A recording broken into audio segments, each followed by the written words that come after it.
Emma Carter, a 70-year-old black widow, clings to her life savings for a heart surgery, her frail hands trembling in Atlanta's grim dusk. In a vicious flash, corrupt cops ambush her, snatching her money with sneers, leaving her shattered on a frigid alley floor.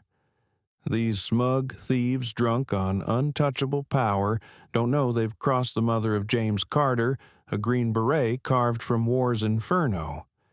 His lethal fury, unleashed, James becomes a relentless predator, hunting a rotten system to its core. This isn't theft. It's a death sentence for Atlanta's corruption. Will his wrath deliver justice or consume them all? Where you at? Comment below. Picture a weary street in Atlanta bathed in the bruised glow of dusk. Storm clouds churn overhead, heavy and foreboding, as if the heavens themselves sense the injustice about to unfold. Outside the Wells Fargo Bank, the air is thick with the threat of rain pressing down on the frail shoulders of Emma Carter. She's a 70-year-old black woman, her body worn thin by decades of struggle, her silver hair pulled back tightly, framing a face carved with lines of perseverance. In her trembling hands, she clutches a faded cloth bag, its worn fabric a silent testament to her life's toil.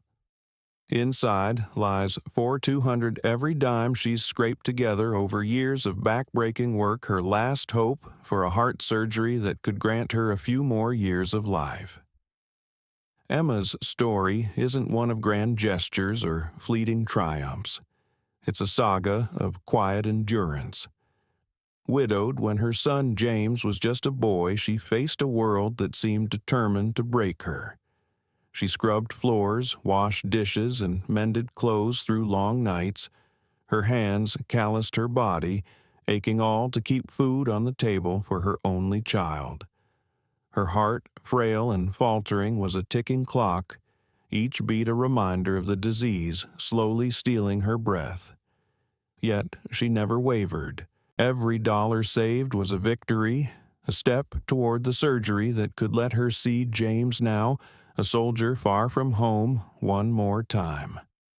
She dreamed of sitting with him on her porch, watching the sunset without the weight of pain pressing down on her chest.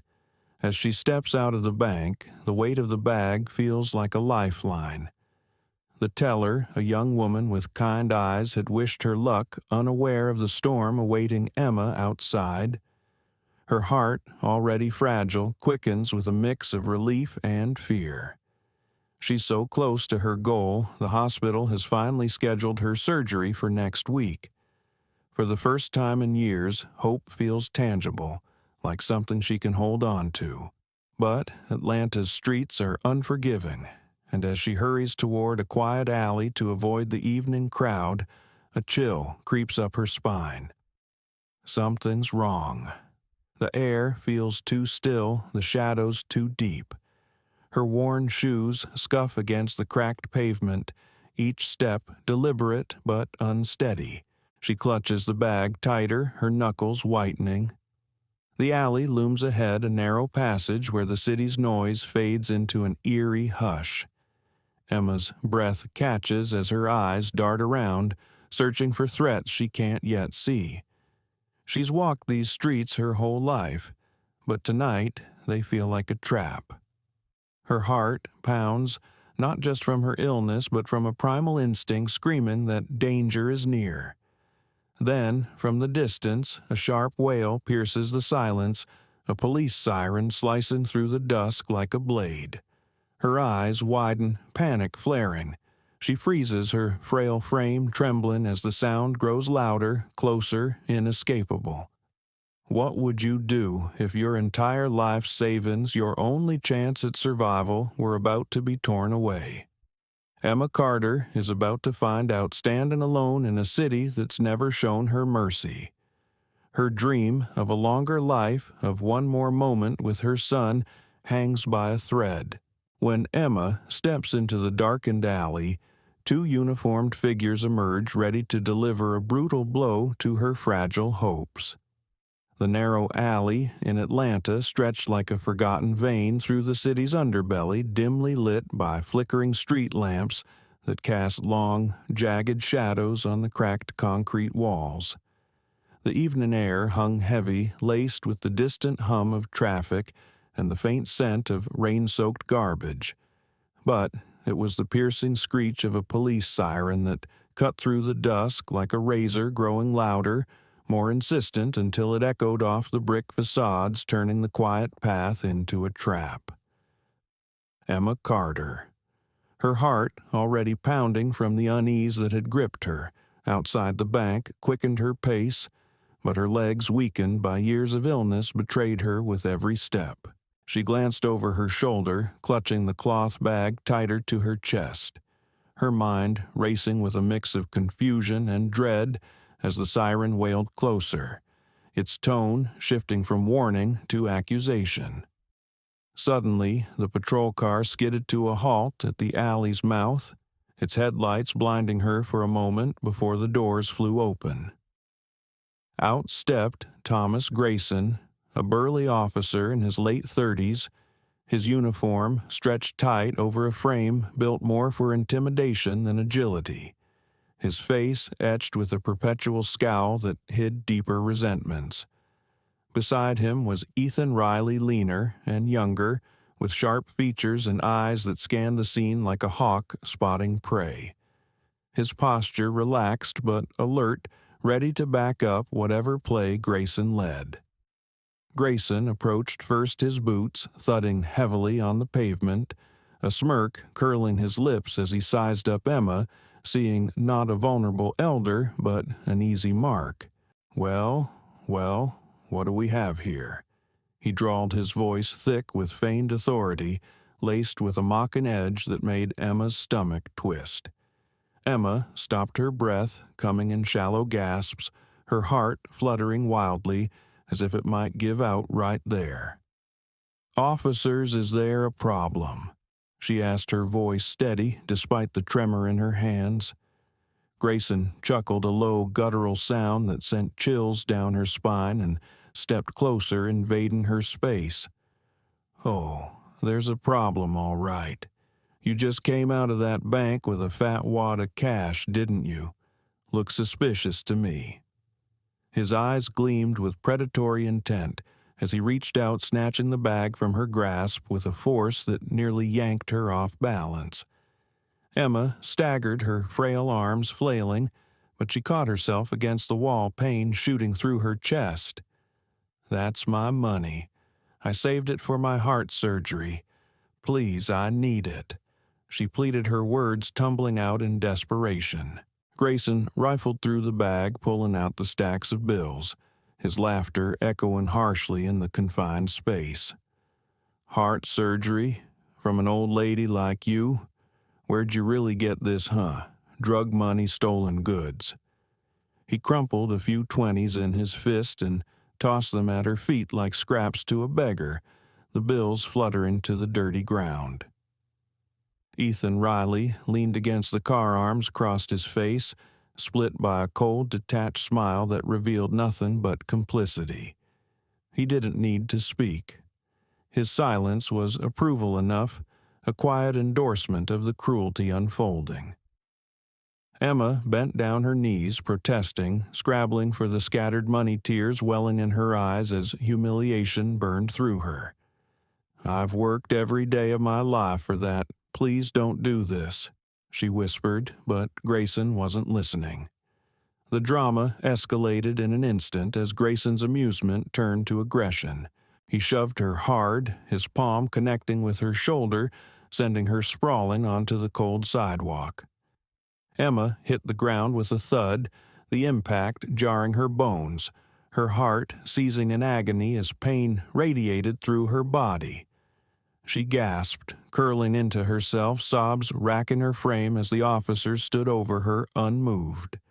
"That's civil asset forfeiture for you," Grayson sneered, pocketing the rest of the cash.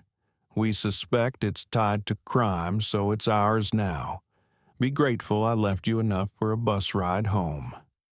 Riley finally spoke, his voice smooth and indifferent. Yeah, consider it a lesson. Don't carry cash if you can't explain it. They turned away, climbing back into the car, the engine roaring to life as they sped off, leaving Emma alone in the alley, broken and defeated. She lay there for what felt like an eternity, the pavement biting into her skin, her vision blurred by tears. With shaking fingers, she fumbled for her phone in her pocket, the screen lighting up her tear-streaked face. Her heart, still racing erratically, threatened to overwhelm her, but she dialed the number she knew by memory, the one she swore she'd only use in dire emergencies. The line connected, and her voice broke through the sobs, weak and trembling. "James, they took it all. Please, I need you." The words hung in the air, a cry for help that pierced the night, carrying across oceans to her son. What would you do if the ones who robbed you of everything weren't criminals, but those meant to protect justice? Emma's world had crumbled in moments. Her trust in the system shattered like glass underfoot, leaving her exposed and vulnerable in a city that had betrayed her deepest. Emma's cries echoed to James in a distant battlefield, awakening his unstoppable warrior instinct. Under the relentless blaze of a Middle Eastern sun, a military transport truck rumbles across a barren desert, kicking up clouds of dust that cling to everything like a second skin. The air inside is stifling thick with the scent of sweat and diesel. The engines growl, a constant roar that drowns out all but the most urgent thoughts. James Carter sits in the back, his broad frame steady despite the vehicle's jolts, his dark eyes fixed on a horizon shimmering with heat. Clad in dust-caked fatigues, he's a man forged in the crucible of war, a Green Beret recipient of the Silver Star for a daring rescue in Syria, where he carried 2 wounded comrades through a hail of gunfire. His face, weathered yet resolute, betrays no emotion, but his hands, calloused from years of combat, rest lightly on his knees, ready to move at a moment's notice. Around him, his squad mates sit in silence, their glances heavy with respect for a man whose reputation precedes him, a soldier who never flinches, no matter the odds. The truck's hum is interrupted by a sharp buzz from James's pocket. His phone, rarely used in this desolate outpost, vibrates with an urgency that makes his heart skip. He pulls it out, and when he sees the name Mom, his calm facade cracks just for a moment. Emma's voice, frail and fractured by sobs, spills through the line. "James, they took it all. Please, I need you." Each word is a dagger slicing through the discipline he's honed over years of facing death. His mind flashes to a cramped Atlanta apartment where Emma would sit up late sewing torn clothes under a flickering bulb to keep him fed. He remembers her hands, rough from scrubbing floors, wrapping around his as she whispered, "You're my strength, James. Always will be." That strength, her unyielding spirit, had carried him through every battlefield. Now, hearing her broken, his blood runs cold, then hot, with a fury he can barely contain. His jaw tightens, veins pulsing beneath his skin as he grips the phone. "Mom, who did this? Tell me everything." His voice is steady, but there's a steel in it, a promise of retribution that makes the soldier beside him shift uneasily. Emma's words tumble out 2 cops, a robbery, her surgery money gone, her dignity trampled. James's mind sharpens the chaos of war, replaced by a singular focus. He doesn't shout or curse. He doesn't need to. The rage burning inside him is controlled precise, like a missile locking onto its target. He ends the call with a promise, "I'm coming home, Mom. They'll pay." The words hang in the air, heavy with intent, as his squad mates exchange glances. They've seen that look before on missions where James turned impossible odds into victories. But this is different. This is personal. Without hesitation, James rises his movements, deliberate, each step radiating purpose. He strides toward the command tent, dust swirling around his boots, his presence commanding even in silence. Inside, a young officer looks up from a cluttered desk, his fingers pausing mid-keystroke. "Sergeant Carter." "What's the matter?" he asks, but James's expression, eyes narrowed, mouth set in a hard line, silences any further questions. "My mission here's done. I need immediate leave. Family emergency." His tone leaves no room for debate, the weight of his words carrying the authority of a man who's faced death and walked away. The officer nods, scribbling a request, sensing the storm brewing behind James's calm exterior. Minutes later, the approval comes through a flight in 2 hours. James doesn't wait for pleasantries. He grabs his gear, slinging a duffel over his shoulder, and heads for the airstrip. As he moves, memories flood his mind not of battles fought, but of Emma's resilience. He sees her standing at a bus stop in the rain, refusing to let poverty break her. He hears her voice steady, even when she was exhausted, telling him to be better than the world that tried to hold them down. That world had struck again through men who wore badges but acted like thieves. James's hands clench, his knuckles whitening, but he forces himself to focus. This isn't a desert ambush or a firefight. This is a fight against men who hide behind the law, who think they're untouchable. His training kicks in, assess, plan, execute. He's not just a soldier now.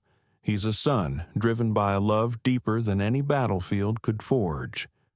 The truck slows, and James leaps out his boots, hitting the sand with a thud. His squad mates watch him go, their silence heavy with understanding. They know James Carter doesn't act on impulse. Every move is calculated, every decision weighed.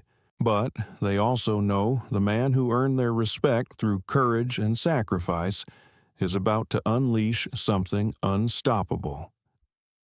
As he boards the transport plane, the roar of the engines matches the fire in his chest.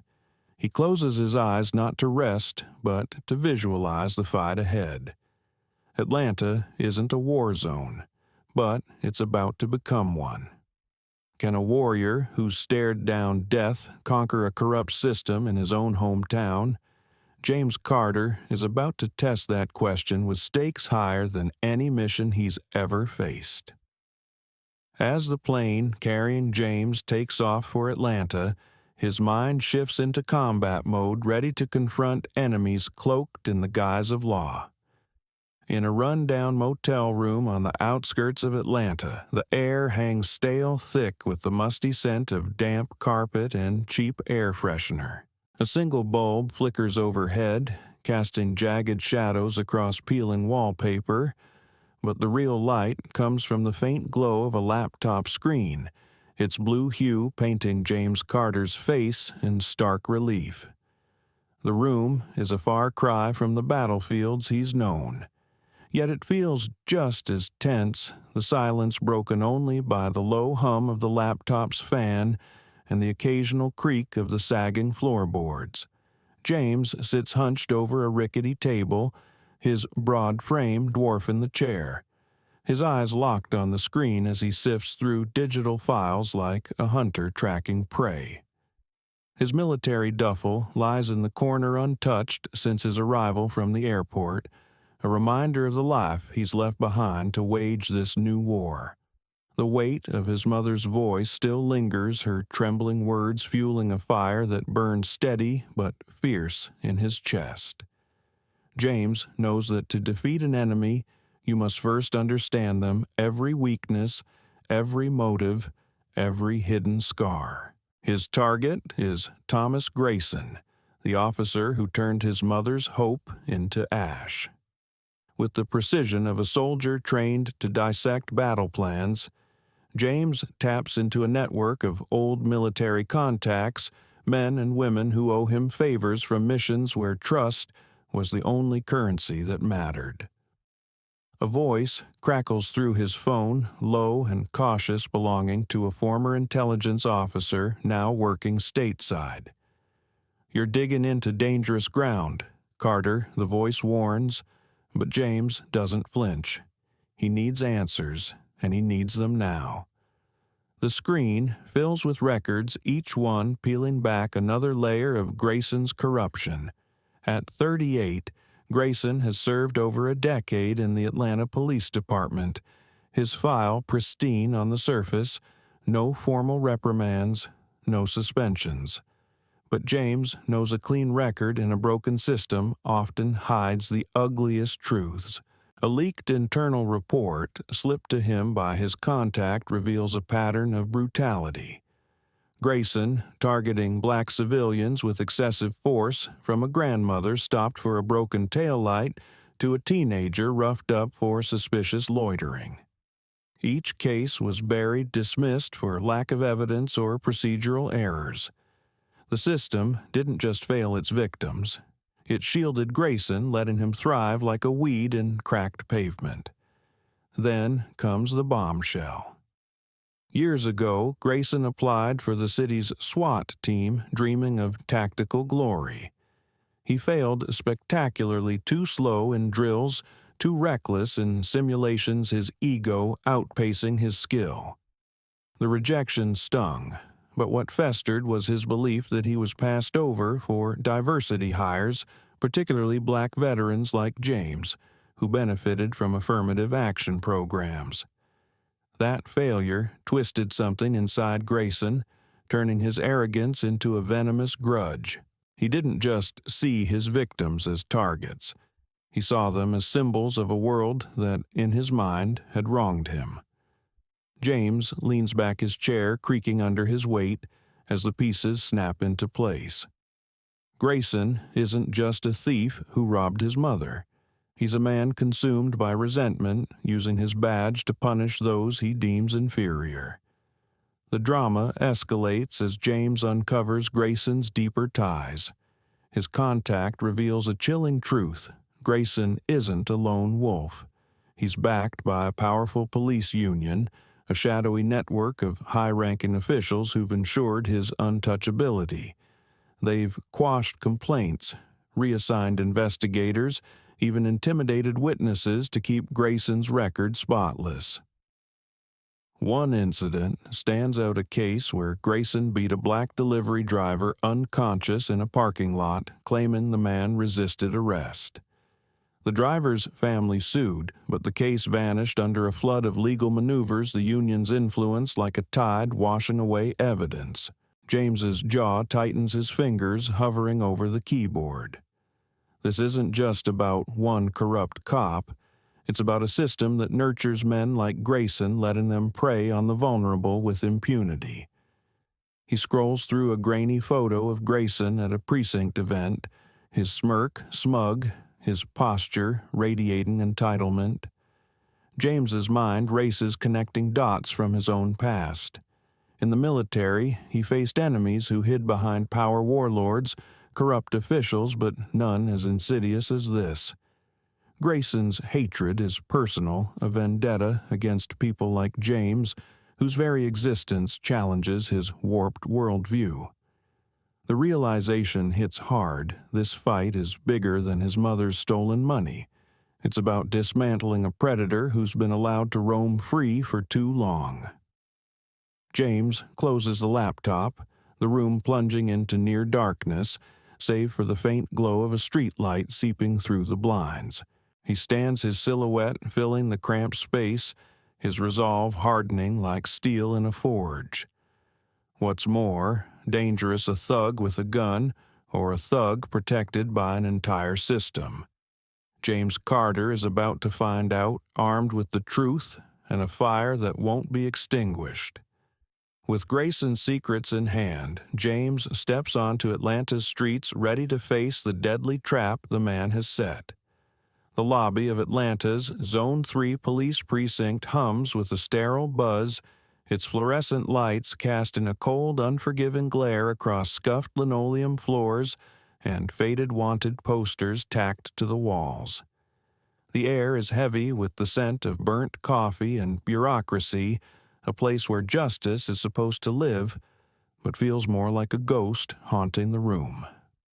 Officers move with practiced indifference, their voices a low murmur of routine, but the atmosphere shifts the moment James Carter steps through the glass doors. His presence is a disruption, like a storm cloud rolling into a clear sky. Tall and broad-shouldered, his military bearing is unmistakable. Each step deliberate, his dark eyes scanning the room with the precision of a predator. The receptionist, a middle-aged woman with tired eyes, freezes mid-sentence, her pen hovering over a clipboard as she senses the tension radiating from him. Behind her, officers pause their glances, darting between curiosity and suspicion, sensing something big is about to unfold. James stops at the counter, his voice low but clear, cutting through the hum of the precinct like a blade. "I need to see Thomas Grayson. Now." The words aren't a request, they're a demand backed by a quiet intensity that makes the receptionist flinch. She stammers, reaching for the phone, but before she can dial a door at the back, swings open with a creak. Thomas Grayson strides out, his heavy boots echoing a smirk plastered across his face, like he's been waiting for this moment. His uniform is crisp, but his eyes are cold, gleaming with a mix of arrogance and malice. Ethan Riley trails behind his lean frame, slouched, his gaze sharp but detached, like a man who's content to let Grayson take the lead while he watches the chaos unfold.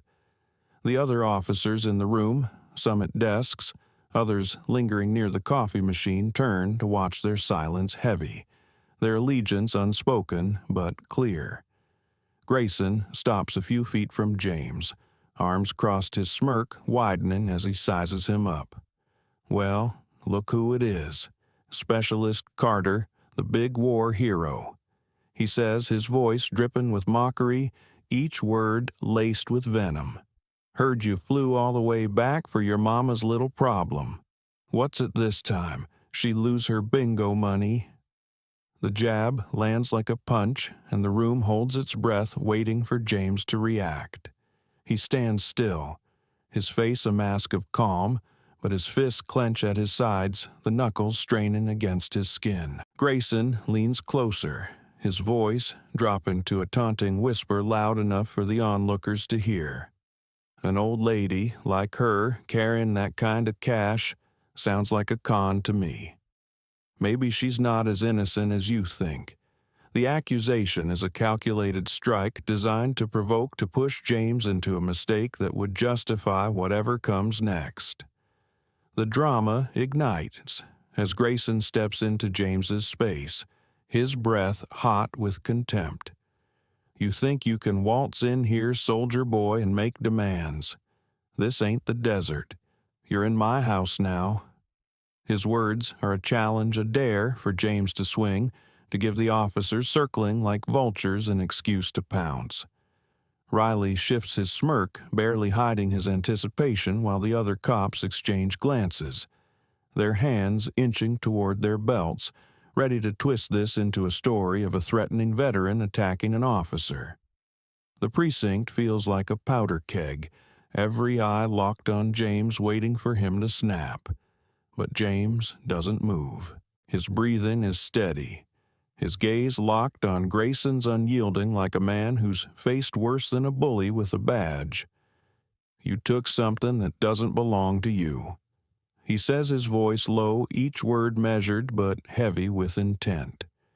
"Give it back, or I'll make sure you regret it." Grayson throws his head back and laughs, a harsh, theatrical sound that echoes off the walls, drawing more attention.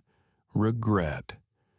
"You hear this guy?" he calls to the room, playing to his audience. "Thinks he's some kind of avenger. Let me tell you something, Carter. Your kind always thinks they're special, getting handouts, medals, whatever. But here, you're nothing. The racial undertone is blatant, a poison meant to sting, to unravel James's control." The officers murmur some nodding their bias woven into the fabric of the room.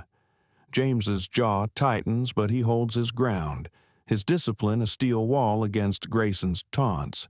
He knows the game Grayson wants him to lash out to turn this into a headline about a black soldier gone rogue. But James has fought in wars where a single misstep meant death. He won't give Grayson the satisfaction. The tension peaks as Grayson leans in his voice a hiss. "Go home, Carter, before you do something you can't undo." James meets his gaze, unflinching, his silence more powerful than any retort. He turns, walking toward the exit, each step deliberate, the room watching in stunned silence. He's not retreating. He's choosing his battlefield. How do you stay calm when your enemy stands before you? Holding an entire system in his grip, James Carter is about to show Atlanta what happens when a soldier refuses to break. Escaping Grayson's trap, James receives a warning from an unexpected ally, opening the door to a bolder plan. The night cloaks Atlanta in a shroud of silence, broken only by the faint hum of a city that never truly sleeps. In a deserted parking lot on the edge of town, the street lights flicker weakly, casting pools of dim yellow light that barely touch the darkness beyond. The air carries a chill, heavy with the scent of asphalt and distant rain, as a black sedan idles in the shadows, its engine a low purr. James Carter stands at the lot's edge, his silhouette blending with the night, his senses sharp after the charged encounter at Zone 3. The precinct's fluorescent glare and Grayson's venomous taunts are still fresh, but James's mind is already shifting, recalibrating for the fight ahead. His boots crunch softly on the gravel as he scans the lot, every instinct honed from years of navigating hostile terrain, now alert to the slightest threat. A car door opens and Lieutenant Michael Brooks steps out. His figure lean but authoritative, his dark uniform blending with the night. Brooks, in his early 40s, has a weathered face that speaks of battles fought not on distant battlefields, but within the corrupt halls of the Atlanta Police Department. His eyes, sharp yet burdened, meet James's with a mix of caution and resolve. He's one of the few officers who hasn't succumbed to the rot that festers in the system, a man who's spent years quietly pushing against a tide of corruption, knowing he's outnumbered. Carter. He says, his voice low, steady, but heavy with the weight of what he's about to reveal. "We need to talk." James nods, his posture relaxed, but ready, his trust hard-earned and rarely given. Brooks gestures to the car and James slides into the passenger seat, the leather creaking under his weight. The interior smells faintly of cigarette smoke and pine air freshener, a stark contrast to the sterile precinct. Brooks doesn't start the engine. Instead, he leans back, his hands gripping the steering wheel as if bracing himself. "I know what Grayson did." He begins, his tone measured but urgent. "And I know you're not the type to let it slide." James's eyes narrow, but he remains silent, letting Brooks continue. The lieutenant's words come faster now, laced with a quiet anger. "Grayson isn't just a bad apple. He's got people, powerful people, covering his tracks. Union bosses, deputy chiefs, even a few city officials. They've kept him untouchable for years." The drama surges as Brooks leans closer, his voice dropping to a near whisper. "He's not stopping at robbing your mother. He knows you're a threat, Carter, a Green Beret with your record. He's scared enough to hire professionals to take you out." James's jaw tightens, but his face betrays no surprise. He's faced death before, insurgents, ambushes, betrayals. But this is different. This is a calculated move by a man who hides behind a badge backed by a network that thrives on silence and fear. Brooks's eyes search James's, pleading for caution. You can't just storm in and expect to win. They'll bury you legally, physically, whatever it takes. You've got to be smart about this. James's mind races processing the revelation. Grayson's not just a bully, he's a cog in a machine that crushes anyone who dares challenge it. The union's influence, the dismissed complaints, the silenced witnesses, it's a fortress of corruption, and Grayson is its favored soldier. James thinks of his mother alone and humiliated in that alley, and the fire in his chest burns hotter. But he's not reckless. Years of training have taught him to strike with precision to turn an enemy's strength into their weakness. Who's he sending? James asks, his voice calm, but edged with steel, each word a promise of action. Brooks hesitates, then answers, not amateurs. Ex-mercenaries, guys who've done wet work for people with money and no morals. They won't leave a trace. The weight of the warning settles over the car like a storm cloud. Brooks's voice softens, almost imploring. I'm telling you this because I've seen what they do to people who get too close. I've been fighting this from the inside, but it's a losing battle unless someone like you shakes things up. Just don't let them turn you into the villain. James meets his gaze, his eyes cold but resolute. They already made that mistake when they touched her. The words are a vow, not a threat, delivered with the certainty of a man who's never backed down from a fight. Brooks nods, recognizing the fire in James's eyes, the same fire he's seen in men who change the course of battles. James steps out of the car, the gravel crunching under his boots, his silhouette swallowed by the night. Brooks watches him go, a flicker of hope mingling with dread. He knows James is walking into a war not just against Grayson, but against a system that's been rigged for decades. James's plan is already forming a strategy born from years of outsmarting enemies in the shadows. He won't play by their rules. He'll rewrite them. The city looms around him, its lights flickering like distant stars, unaware of the storm he's about to unleash. How do you defeat an enemy when the entire system is stacked against you? James Carter is about to show Atlanta what happens when a soldier fights for more than just survival. James vanishes into the darkness, turning Atlanta into his battlefield ready to flip Grayson's game upside down. The streets of Atlanta lie shrouded in an oppressive darkness, a quiet so deep it feels like the city is holding its breath. A run-down block near the edge of downtown, lined with crumbling tenements and shuttered storefronts, is swallowed by night, the air thick with the damp chill of impending rain.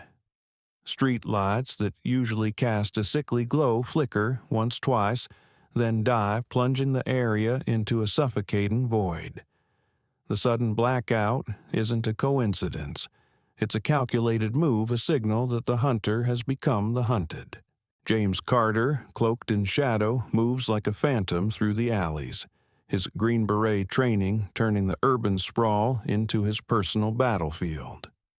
His breath is steady, his senses razor-sharp, every sound, a distant car horn, the rustle of leaves mapped in his mind as he prepares to face the men sent to kill him. In an unmarked black SUV parked a block away, Vance, a grizzled ex-mercenary with a scar slicing across his jaw, sits with 4 hardened killers. Their weapons, silenced pistols, tactical knives gleam faintly in the dashboard light, their faces set with the cold efficiency of men who've made death a business. Vance, a veteran of shadowy operations in war-torn corners of the world, grips his radio, his voice a low growl. Targets, a Special Forces operative. Quick, clean, no mistakes. His men nod, slipping into the night, fanning out to surround the motel where James is believed to be hiding. They move with practiced precision, their boots silent on the pavement, confident they're the predators. But they don't know James has already turned the tables. The drama erupts as the streetlights go dark, a power grid sabotage James orchestrated with a few well-placed cuts to a nearby junction box.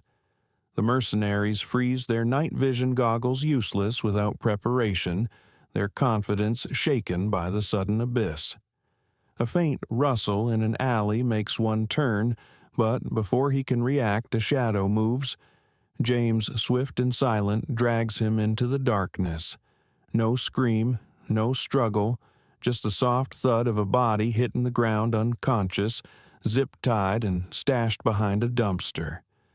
The others sense the shift, their radios crackling with static as Vance hisses, report in silence answers, and panic creeps into their disciplined ranks. Another man rounds a corner, his gun raised only to feel a sharp blow to the back of his skull. He crumples James's silhouette, already gone, melting into the night like smoke. Vance's heart pounds his grip, tightening on his pistol.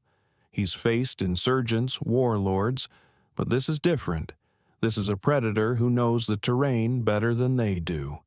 Spread out, he barks, but his voice betrays a tremor. The third mercenary, a burly man with a shaved head, moves toward a fire escape, his breath visible in the cool air.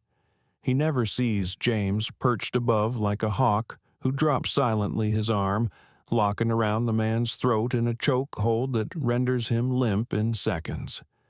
The fourth, younger, less experienced, panics, firing blindly into the dark, the muzzle flashes illuminating his terrified face.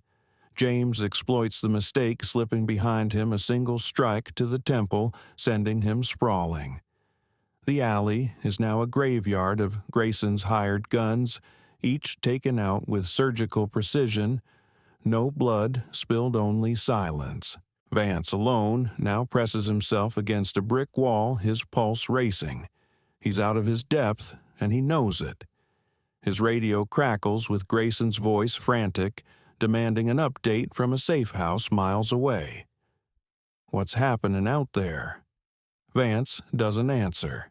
He's too busy scanning the shadows, his gun trembling in his hand. Then a whisper cold and close, right at his ear. You picked the wrong side. Before Vance can turn, James's iron grip locks around his throat, slamming him to the ground.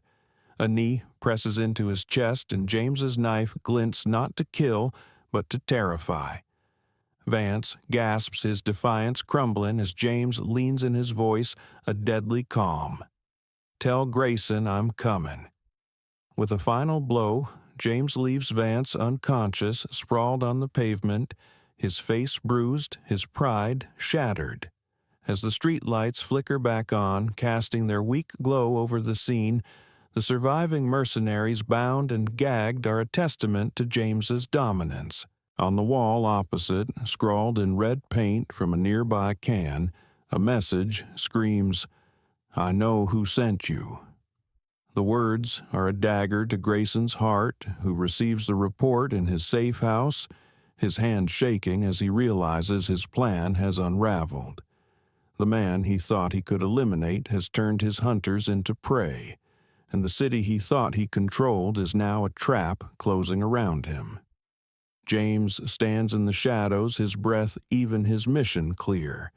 This isn't just about survival. It's about sending a message that no one, not even a man with a badge, is untouchable. When darkness becomes your ally, who's the real predator? James Carter has just shown Atlanta that the hunted can rewrite the rules. With the mercenary team shattered, Grayson faces his own nightmare as James closes in to end this once and for all. A rain-soaked alley in Atlanta pulses with the city's restless heartbeat, its walls slick with moisture, reflecting the erratic flicker of a dying streetlight. The air is heavy, thick with the scent of wet asphalt and the acrid tang of fear. A patrol car sits mangled, its door torn from its hinges, the hood dented as if struck by a sledgehammer. Thomas Grayson stumbles backward, his boots slipping on the slick pavement, his eyes wide with a terror he's never known. His uniform, once a symbol of untouchable authority, is disheveled, his face pale under the dim glow. James Carter emerges from the shadows, his silhouette towering, his movements deliberate like a panther closing in on wounded prey. His dark eyes burn with a controlled fury, each step a silent promise of reckoning. The night is his domain, and Grayson, for the first time, is no longer the hunter. Grayson's hand trembles as he fumbles for his Glock, his breath ragged, his arrogance crumbling under the weight of his own dread. "Stay back, Carter," he shouts, his voice cracking, betraying the panic clawing at his chest. He pulls the trigger, the gunshot split in the silence, but the bullet sails harmlessly into the dark. James is already gone, a ghost in the night, moving faster than Grayson's fear-addled mind can track. Before Grayson can spin around, a fist like iron slams into his ribs, the crack of bone audible as he gasps, doubling over in agony. James doesn't hesitate, his next strike a precise blow to Grayson's jaw, sending him staggering against the wrecked patrol car. The officer's gun clatters to the ground, useless, as James's hand shoots out, twisting Grayson's wrist with a sickening snap. Grayson howls, collapsing to his knees, pain radiating through his shattered frame. The drama peaks as James looms over him, his presence suffocating, his voice low and lethal. "You thought you could break her and walk away." Grayson's eyes dart wildly, searching for an escape that doesn't exist. James pulls a knife from his jacket, its blade catching the faint light, gleaming like a shard of ice. He presses it lightly against Grayson's throat, not cutting just enough to make the man feel the cold steel kissing his skin. "Start talking," James says, his tone devoid of mercy, as he pulls out his phone, the camera's red light blinking to life. Grayson's lips tremble, his defiance flickering like a dying flame. "You're crazy if you think I'll ruin myself," he spits, but the words lack conviction, drowned by the fear in his eyes. James tightens his grip, his knee pinning Grayson to the car's hood, the metal creaking under the pressure. "You don't get to choose," he says, his voice a whisper that cuts deeper than any shout. "Confess, or I end this my way." Grayson's resolve crumbles, his breath hitching as he stares into the camera lens, the weight of his sins pressing down like a noose. "My name is Thomas Grayson." He begins, his voice shaking, each word a wound. "I'm an officer with the Atlanta PD Zone 3. I stole money from an innocent woman because I could, because I thought her kind didn't deserve it." The confession spills out raw and unfiltered as he admits to targeting black civilians, his actions fueled by a toxic blend of prejudice and power. "I did it to prove a point," he chokes, tears mixing with sweat, "to show who's really in control." James keeps the camera steady, his face unreadable, but inside the fire burns hotter with every word. This isn't just about his mother anymore. It's about every life Grayson has crushed under his badge. He steps back, letting Grayson slump to the pavement, a broken man gasping for air. James doesn't need to kill him. Death would be too easy, too final. Instead, he uploads the video, his fingers swift on the phone, sending Grayson's confession into the digital ether where it will spread like wildfire. The blade slips back into his jacket, and he tosses Grayson's gun into a storm drain, the metal clanging as it disappears. "You're done," James says, his voice calm, but final, a judge delivering a verdict. Grayson looks up, his eyes hollow, knowing his empire of corruption has collapsed in a single night. James turns his silhouette fading into the alley's shadows, leaving Grayson alone with his ruin. The officer's breaths come in shallow, panicked bursts, his body trembling against the cold metal of the car. He's not just defeated. He's exposed his power, stripped away his name, soon to be a curse on the lips of a city he thought he owned. James's restraint, his choice to let the truth be the weapon, speaks louder than any act of violence could. The video now racing across the internet is a spark that will ignite Atlanta, a city long numb to its own wounds. Grayson's confession isn't just a fall, it's a reckoning one that will force the powerful to face the consequences of their silence.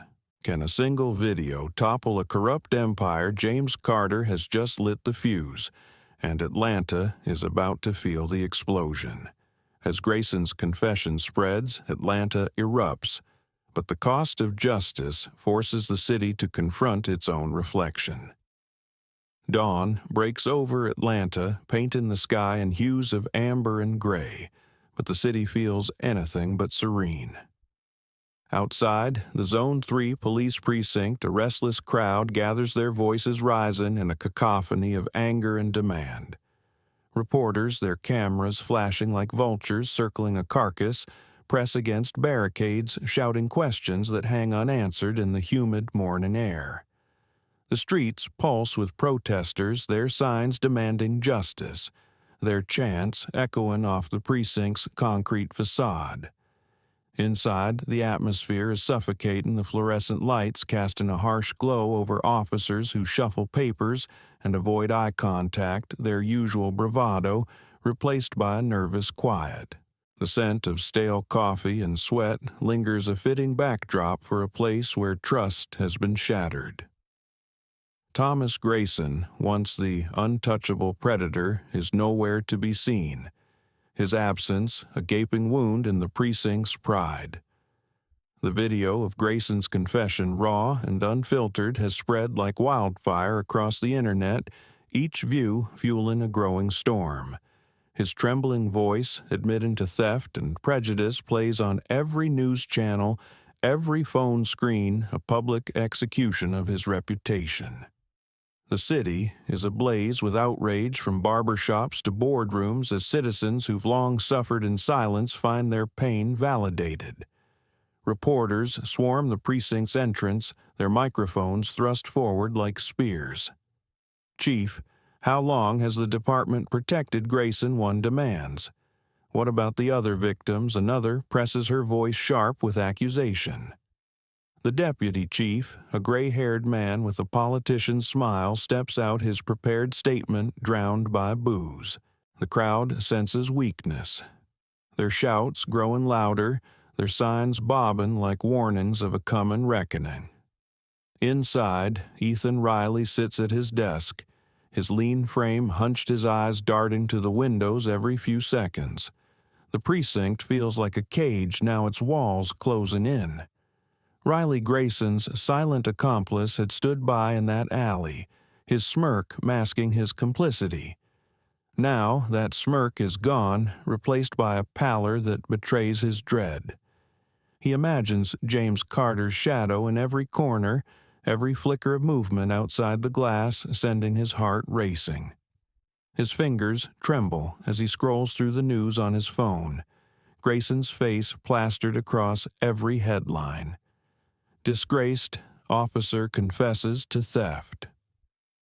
Racism, one reads, and Riley's stomach churns. He knows he's implicated, his silence as damning as Grayson's actions. He glances at the door, half expecting James to burst through his lethal calm, more terrifying than any shout.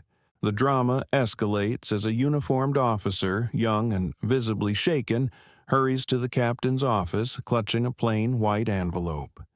The room falls silent as the captain, a grizzled veteran with deep-set eyes, tears it open. Inside, a single sheet of paper bears a typed message. "Keep protecting men like Grayson, and I'll be back." The words are simple, but their weight lands like a bomb. The captain's face hardens, but his hands betray a slight tremble as he passes the note to Lieutenant Michael Brooks, who stands nearby, his expression unreadable. Brooks, the precinct's rare beacon of integrity, feels a mix of vindication and unease. He's fought corruption from within for years, his quiet reports ignored, his warnings dismissed. Now, someone likely James has forced the truth into the open, and the precinct is reeling. The officers who once shielded Grayson, who laughed off complaints and buried evidence, now exchange uneasy glances. Their camaraderie, once a shield, feels fragile, their loyalty to the system shaken. One, a burly sergeant who'd signed off on Grayson's reports, mutters under his breath, "This is going to ruin us all." Another, younger, grips his coffee mug too tightly, his eyes fixed on the floor. The note's warning hangs over them, a guillotine blade ready to fall. They know James isn't bluffing. His dismantling of Grayson's hired killers proved that. The precinct, once a fortress of untouchability, now feels like a house of cards, each officer wondering if they'll be next to face the consequences of their silence. Outside, the crowd grows louder, their chants a rhythmic pulse. No justice, no peace. A young woman, her voice raw from shouting, holds a photo of an elderly man, another victim of unchecked brutality, her tears catching the morning light. The reporters feed off the energy, their live broadcasts beaming Atlanta's shame to the world. Brooks steps into the captain's office, closing the door behind him. "This isn't just about Grayson," he says, his voice steady but urgent. "It's about what we've let fester. We can't hide from this anymore." The captain nods, but his silence speaks louder. Change is coming, but it's too late for some. Riley, alone at his desk, feels the walls closing in tighter. He knows he's a loose end, a witness to Grayson's crimes who could be exposed next. His phone buzzes a text from an unknown number. "You were there. Choose your side." His blood runs cold, his mind racing with images of James's relentless precision. The precinct, once his sanctuary, is now a trap, and Riley's fear is a mirror of the city's awakening conscience. Atlanta is no longer blind. It sees the rot within, and it's demanding answers. When the untouchable become the hunted, who will be next? The city holds its breath, waiting for the next move in a game that's changed forever. While Atlanta grapples with its painful truth, James returns to his mother carrying hope and a bittersweet victory. The small, weathered house on the edge of Atlanta sits bathed in the warm glow of late afternoon, its faded paint and sagging porch a testament to years of resilience. Inside, the air carries the comforting scent of chamomile tea and fresh linens, a stark contrast to the city's recent turmoil. Emma Carter's home, modest but filled with love, feels like a sanctuary, its walls holding memories of laughter and struggle.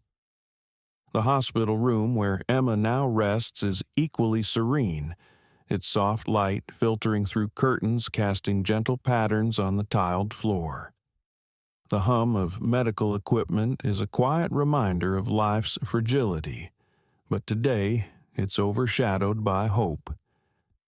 James Carter sits by his mother's bedside, his broad frame softened by the quiet moment, his eyes tracing the lines of her face, now peaceful after years of strain.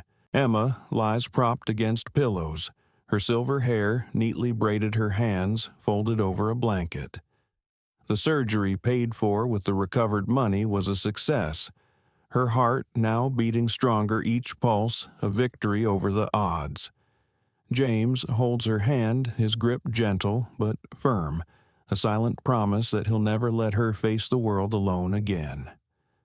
The doctor, a kind-eyed woman in her 50s, steps in briefly, her smile warm as she checks Emma's chart. "She's doing remarkably well," she says, her voice a soft reassurance before she leaves them to their quiet reunion. Emma's eyes bright, despite her age, meet James's, and for a moment words aren't needed. Their bond, forged through years of hardship, speaks in the silence a language of love and sacrifice that no one else could understand. The drama of the past days, the alley, the precinct, the blood-scrawled warning fades into the background, replaced by a profound sense of resolution. James had walked through fire to bring back the $200, ensuring his mother's surgery could proceed. The money, once a symbol of her stolen hope, now rests safely in her account, a tangible proof of justice won. But James knows the fight wasn't just about the money. It was about restoring dignity to a woman who'd given everything for him, about challenging a system that thrives on breaking the vulnerable. As they leave the hospital, Emma leaning lightly on his arm, they return to her porch where a small table holds 2 steaming mugs of tea. The sun dips low, painting the sky in hues of orange and pink, a quiet beauty that feels like a gift after so much darkness. They sit the creak of the porch swing, a familiar comfort. Emma sips her tea, her hands steadier now, her breath even. "You didn't have to come back. You know," she says, her voice soft but clear, carrying the weight of a mother's pride. James shakes his head, a faint smile breaking through his stoic exterior. "I'd cross the world for you, Mom." The words are simple, but they carry the depth of his sacrifice, leaving a war zone, facing down killers, exposing a corrupt empire, all for her. Emma reaches for his hand, her touch warm, grounding him in a way no battlefield ever could. They don't speak of the violence or the video that's still shaking Atlanta. They don't need to. The city's reckoning is a distant roar, but here in this moment it's just them, a mother and son reclaiming their peace. Yet James's mind lingers on the bigger picture. The system that allowed men like Grayson to thrive is still there, its roots deep, its branches sprawling. The protests outside Zone 3, the reporters' relentless questions, the fear in the eyes of complicit officers, they're signs of change, but not victory. Atlanta has woken up. Its conscience stirred, but corruption doesn't vanish overnight. James knows his actions have left a mark, a warning etched into the city's soul: no one is untouchable. The mysterious note left at the precinct, the video that exposed Grayson's sins. These are his legacy, a spark that could ignite others to stand up to demand better. He thinks of the faces in the crowd, the stories of those who've suffered in silence, and hopes his fight has given them a voice. Emma, sensing his thoughts, squeezes his hand. "You've done enough," she says, her voice firm, a mother's command. "You've given me my life back. Let that be enough for now." James nods, but his eyes drift to the horizon where the city's skyline looms a mix of promise and shadow. He's not naive. He knows the fight isn't over. But for now, sitting here with his mother watching the sunset, he feels a rare calm. The world outside can wait. This moment, this victory is theirs. The lesson is clear. One person, driven by love and resolve, can shake a system to its core, inspiring others to rise, to refuse to bow. Atlanta may never be the same.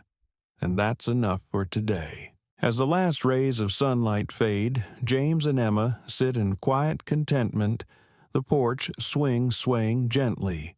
The city beyond is still grappling with its wounds, but here they've found a fragile peace. Can justice triumph when the world stands against you? James Carter has proven it can, one battle at a time. James and Emma sit watching the sunset, knowing that though darkness lingers, they've lit a spark of hope for Atlanta. As the sun dips below the horizon, casting a golden glow over Emma and James Carter's quiet porch, the story of their triumph resonates far beyond their small Atlanta home. One woman's resilience, one son's unwavering resolve, and a city forced to confront its own shadows. This is a tale of justice carved from pain, of a single spark igniting change in a world that often feels unyielding. James didn't just fight for his mother. He challenged a system that thrives on silence, proving that even the mightiest can fall when faced with unyielding courage. Atlanta may still bear its scars, but the ripples of James's actions continue to spread a reminder that one person's stand can echo through a community, inspiring others to demand better, to refuse to bow. What does justice mean to you? Have you ever faced a moment where you had to stand up against the odds? Share your thoughts in the comments below.